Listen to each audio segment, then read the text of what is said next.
कभी तुमने फील किया है, तुम्हें पता होता है तुम्हें काम रहना चाहिए, लेकिन फिर भी तुम गुस्सा हो जाते हो। तुम्हें पता होता है ओवरथिंक नहीं करना, लेकिन थॉट्स रुकते ही नहीं। तुम स्ट्रांग बनना चाहते हो, लेकिन इमोशंस तुम्हें कंट्रोल कर लेते हैं। और सबसे फ्रस्ट्रेटिंग बात क्या है, तुम जानते हो क्या सही है, फिर भी तुम वो नहीं कर पाते।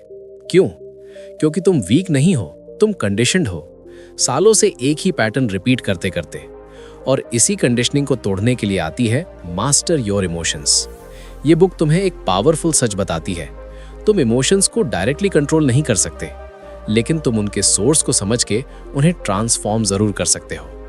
ये एक क्विक फिक्स नहीं है, ये एक इनर सिस्टम चेंज है। चलो शुरू करते हैं और समझते हैं इसे डीपली, हर एक लेयर के साथ। चैप्टर 1, इमोशंस तुम्हारे अगेंस्ट नहीं, तुम्हारे लिए काम करते हैं। सोचो, जब तुम्हें गुस्सा आता है तुम क्या करते हो? या तो तुम एक्सप्लोड कर देते हो या उसे दबा देते हो, लेकिन दोनों ही केसेस में तुम इमोशन को समझते नहीं, सिर्फ रिएक्ट करते हो। और यही सबसे बड़ी मिस्टेक है। तिबोत म्यूरिस कहते हैं, इमोशन एक एनिमी नहीं है, वो एक सिग्नल है, एक इंडिकेटर है जो तुम्हें बताता है अंदर कुछ ऑफ है। सोचो, तुम्हें जेलसी फील होती है, इसका मतलब क्या है? क्या जेलसी गलत है?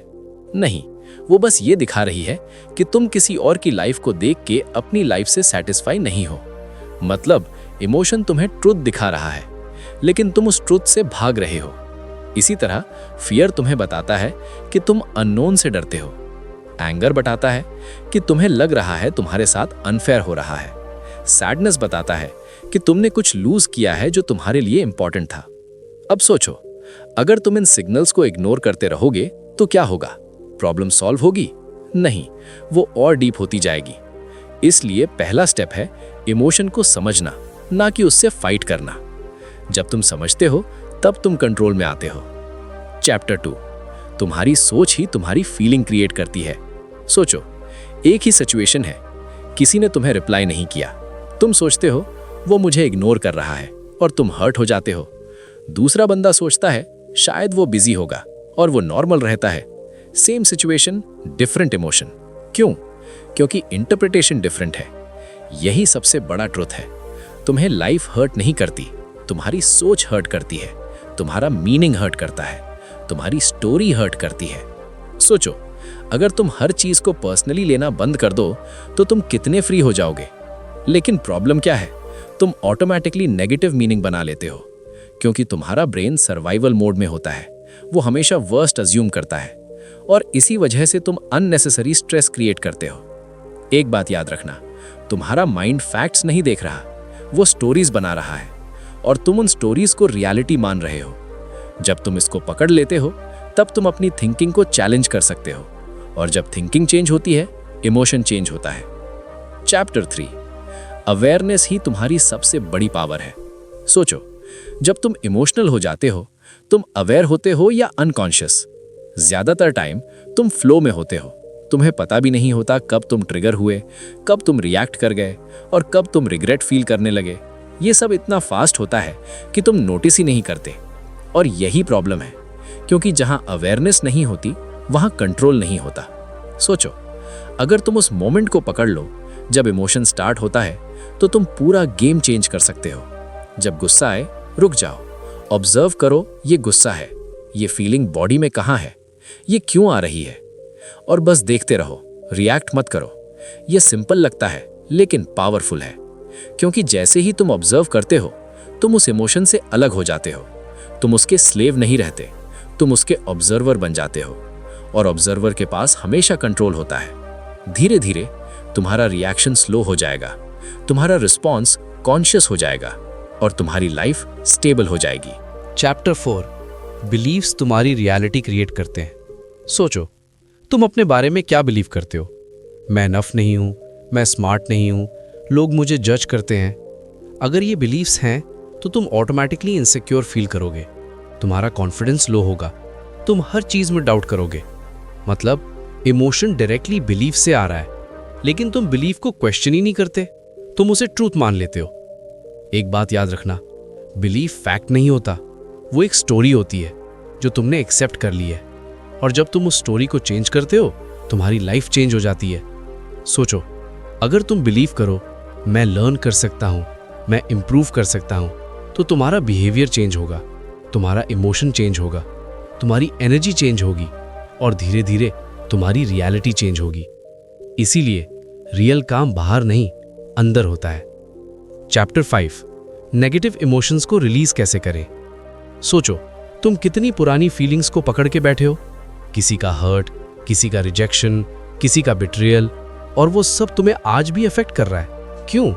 क्योंकि तुम उसे रिपीट करते रहते हो अपने माइंड में, तुम उसे छोड़ते नहीं, तुम उसे फीड करते रहते हो, हर बार याद करके, हर बार फील करके। लेटिंग गो का मतलब ये नहीं है कि तुम भूल जाओ, मतलब ये है तुम उस इमोशन को प्रोसेस करो, उसको फुली फील करो और फिर उसे रिलीज कर दो। ना उसे सप्रेस करो, ना उसमें अटक जाओ, बस अलाउ करो। एक बात याद रखना, इमोशन वेव की तरह होता है। अगर तुम उसे अलाउ करते हो, वो आता है, पीक करता है और चला जाता है। लेकिन अगर तुम उसे रेजिस्ट करते हो, वो स्टक हो जाता है और तुम्हें अंदर से हैवी बना देता है। इसीलिए फील करो, समझो और छोड़ दो। चैप्टर 6, इमोशनल मास्टरी एक डेली प्रैक्टिस है। सोचो, क्या एक दिन में तुम अपने इमोशंस मास्टर कर सकते हो? नहीं, ये एक प्रैक्टिस है, रोज की प्रैक्टिस, हर सिचुएशन में प्रैक्टिस। जब कोई तुम्हें इरिटेट करे, प्रैक्टिस। जब कोई तुम्हें इग्नोर करे, प्रैक्टिस। जब तुम फेल हो जाओ, प्रैक्टिस।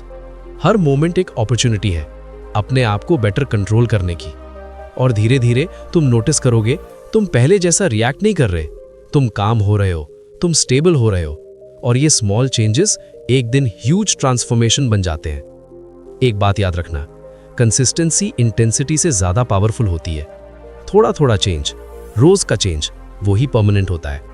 सोचो, जिम में एक दिन हेवी वर्कआउट करके बॉडी नहीं बनती, वैसे ही एक दिन कंट्रोल करके इमोशनल मास्टरी नहीं आती। तुम्हें हर दिन, हर ट्रिगर के साथ अपने आप को ट्रेन करना पड़ता है। और सबसे इंपॉर्टेंट, जब तुम फेल हो जाओ, जब तुम रिएक्ट कर दो, तो खुद को जज मत करो, क्योंकि गिल्ट भी एक और नेगेटिव इमोशन क्रिएट करता है। सिर्फ ऑब्जर्व करो, समझो और नेक्स्ट टाइम बेटर करो। ये एक जर्नी है, परफेक्ट होने की नहीं, बेटर होने की। और जब तुम इस प्रोसेस को एक्सेप्ट कर लेते हो, तब तुम प्रेशर फ्री हो जाते हो और ग्रोथ नेचुरली होने लगती है। चैप्टर 7, तुम अपनी इमोशंस के मास्टर बन सकते हो।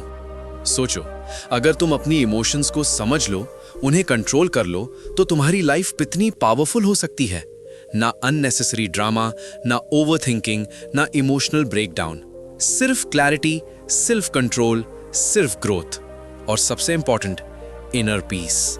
वो पीस जो किसी एक्सटर्नल चीज पे डिपेंड नहीं करती, वो पीस जो तुम्हारे अंदर से आती है। एक बात याद रखना, तुम अपने इमोशंस नहीं हो, तुम उनके क्रिएटर हो। और जिस दिन तुमने ये समझ लिया, उस दिन तुम विक्टिम से क्रिएटर बन जाओगे।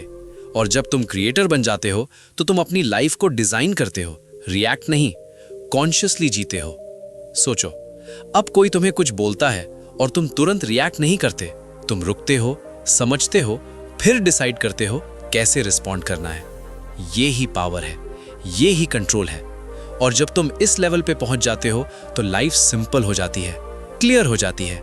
तुम्हें छोटी छोटी चीजें डिस्टर्ब नहीं करती, तुम्हारा फोकस स्ट्रांग हो जाता है, तुम्हारा कॉन्फिडेंस रियल हो जाता है, और तुम अंदर से इतने स्टेबल हो जाते हो कि बाहर की कोई भी सिचुएशन तुम्हें ईजिली हिला नहीं सकती। और वही मोमेंट होता है जब तुम सिर्फ सर्वाइव नहीं कर रहे होते, तुम कॉन्शियसली अपनी बेस्ट लाइफ क्रिएट कर रहे होते हो।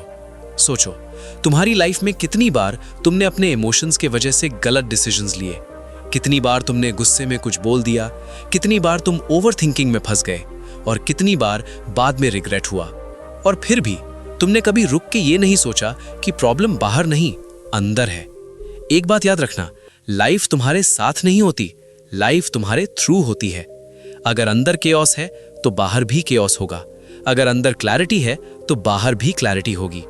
मास्टर योर इमोशंस का सबसे बड़ा लेसन सिंपल है, तुम अपने इमोशंस के स्लेव नहीं हो, तुम उनके मास्टर बन सकते हो।